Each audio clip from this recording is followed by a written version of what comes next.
Em 31 de março de 1964, o Brasil mergulhou em uma ditadura militar que duraria 21 anos. Um período marcado por censura, perseguição, prisões arbitrárias, tortura, morte e a tentativa de silenciamento da população. Mas nem todos se calaram.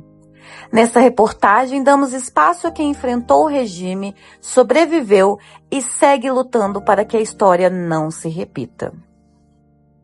Não só em Juiz de Fora, mas no Brasil inteiro, na América Latina, tá? E em vários países do Ocidente, a gente tem, nas décadas de 50 e 60, um contexto de muita animosidade e confronto. Então, o que a gente chama de golpe civil-militar de 1964, ele não começa em 64. Ele começa, por exemplo, desde a eleição do Juscelino Kubitschek, quando a ala nacionalista do Exército, liderada pelo Marechal Teixeira Lott, garante a posse do JK. Porque senão o golpe teria começado ali. Se nós pensarmos, na estrutura política do Brasil, nós não somos um país democrático.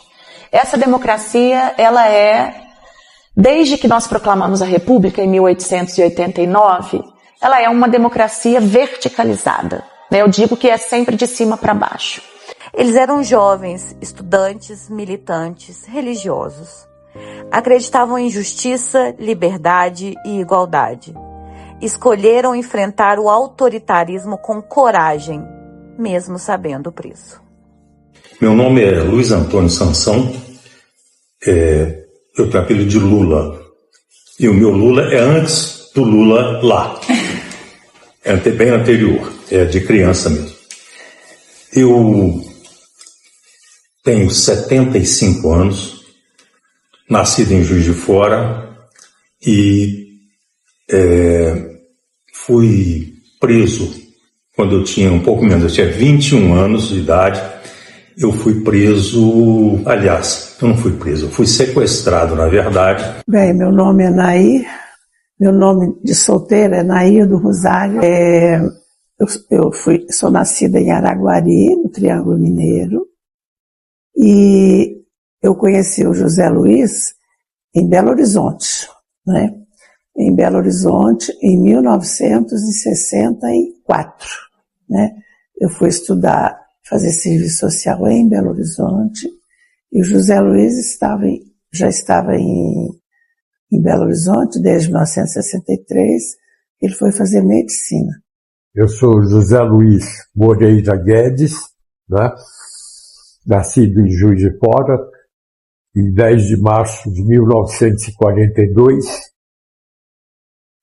e estou aqui, ainda estou aqui, com 83 anos.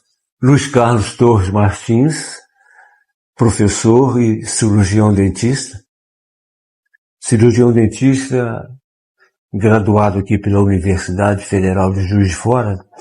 Foi a primeira turma formada integralmente pela universidade. Em relação à tortura, esse assunto é um assunto que para os historiadores, de um modo geral, é muito doloroso. Imaginem para as pessoas que foram vítimas da tortura, que conseguiram escapar.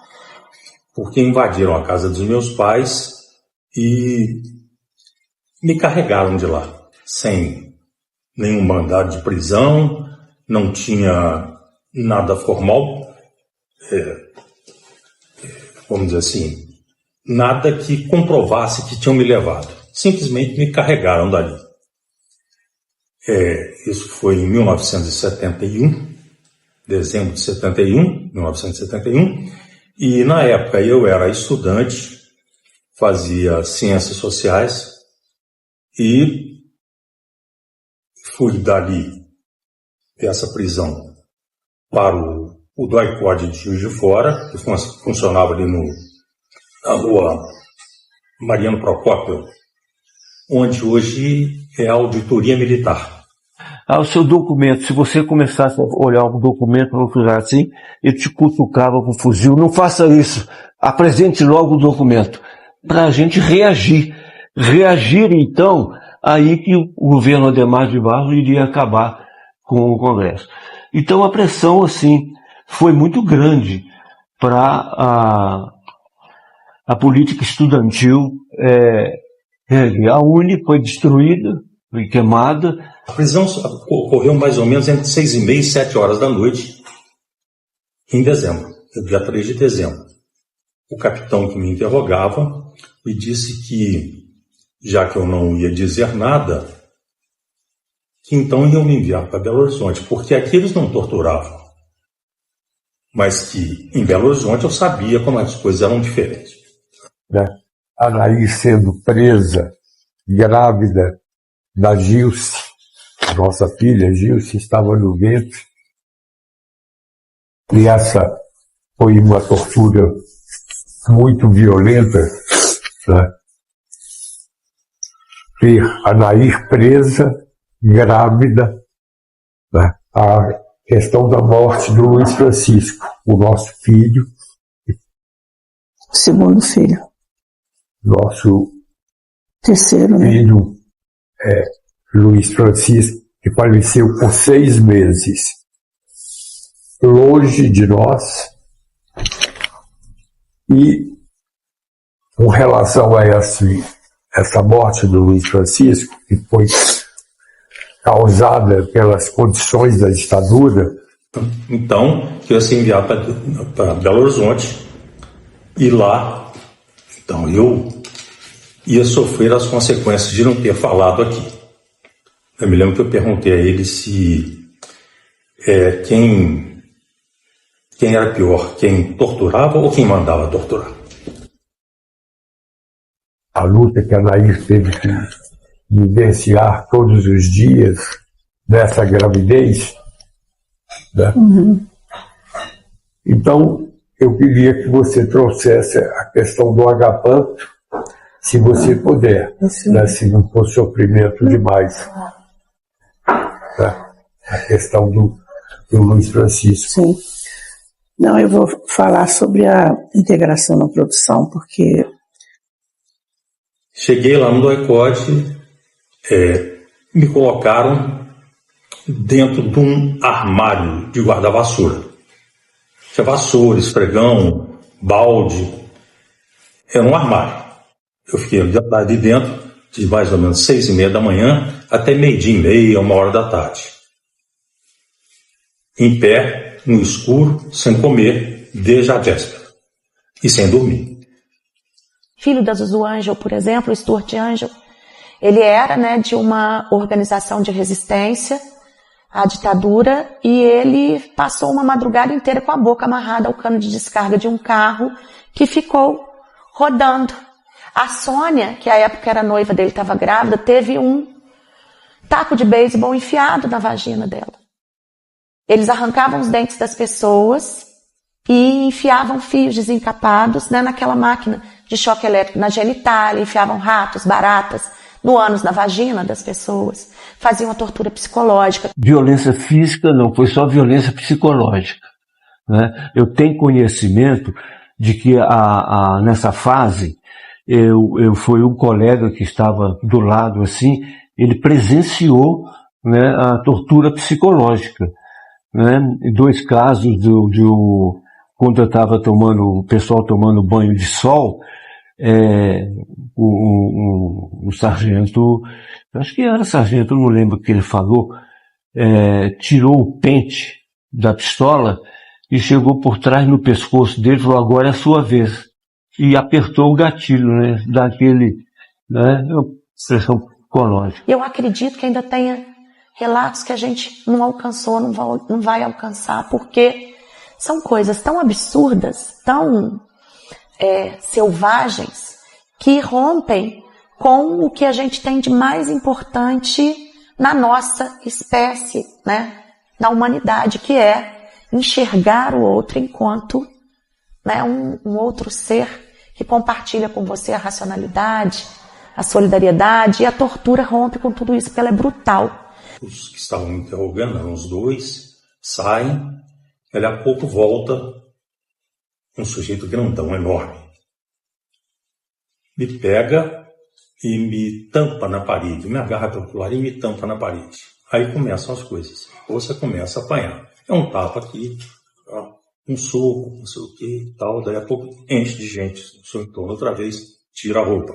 Então você começa a ser interrogado nu, que é um meio de submissão.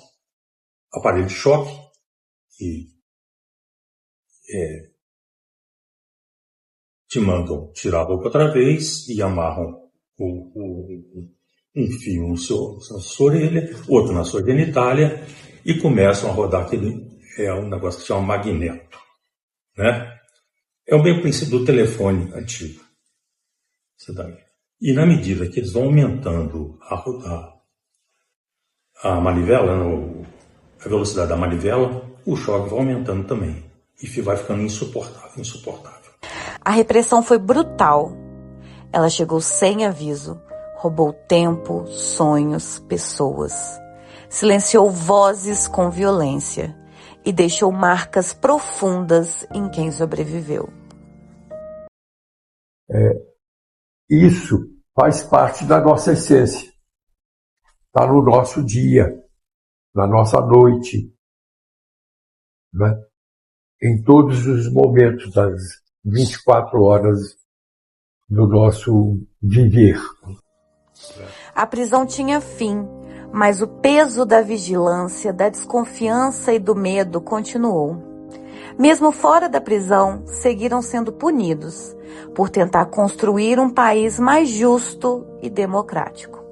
Quem não morreu, desapareceu, né, virou comida de peixe, como eles falavam, é extremamente traumatizado. Essas pessoas, geralmente, elas dão depoimento, elas voltam atrás. Elas querem, né, esquecer. Isso é real, né? Quem somos nós para julgá-los? Porque você precisa sobreviver a isso. E sobreviver a isso é algo que quem não passou por isso não consegue mensurar, né, a dificuldade disso. Receioso, comedido, não é? E não expondo, né? Só consegui assim me expor politicamente foi a partir de 1970, 72, que eu filiei ao MDB, era MDB, não é? E tive uma participação política na administração pública, não é? E também com relação à minha candidatura, não é? A deputado, juntamente com os dois que foram eleitos, Tarcísio Delgado e Itamar Franco. Na universidade, na minha sala, tinha gente me vigiando. Me lembro que eu fui ao cinema com minha mulher, na época namorada. Quando acendeu a luz, eu vi um cara de costas que era igualzinho ao cara que eu falei com vocês que me pegou pelo colar e me tampou na parede. Eu gelei. Hoje, muitas das sombras daquele tempo voltam a rondar o presente. Cresce a intolerância, a negação da história, o discurso de ódio. Quem enfrentou a ditadura reconhece os sinais e nos lembra que a democracia nunca está garantida. A trajetória de luta vai nos tornando pessoas do povo. Então, eu acho que o despertar do espírito crítico é um dos primeiros momentos de politizar. Já houve uma melhora, né? Mas, de repente, sai do nada um cidadão, não é? Com esse carisma, que tem o carisma, não vou negar não, né? Mas o carisma é para o mal. E nós estamos numa situação assim, de uma liderança para fazer frente a esse absurdo de domínio. É domínio, não é? Domínio de mente, domínio de atitudes, tudo. Esses relatos não são lembranças distantes, são posições políticas. Escolher contar é enfrentar o silêncio imposto por décadas. Ouvi-los é mais do que rever o passado, é entender que toda conquista democrática é frágil e pode ser desfeita. A história não se fecha com ponto final. Ela segue sendo escrita por quem se recusa a esquecer.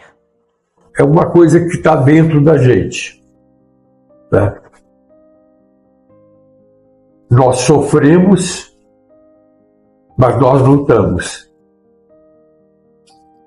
Nós perdemos, né?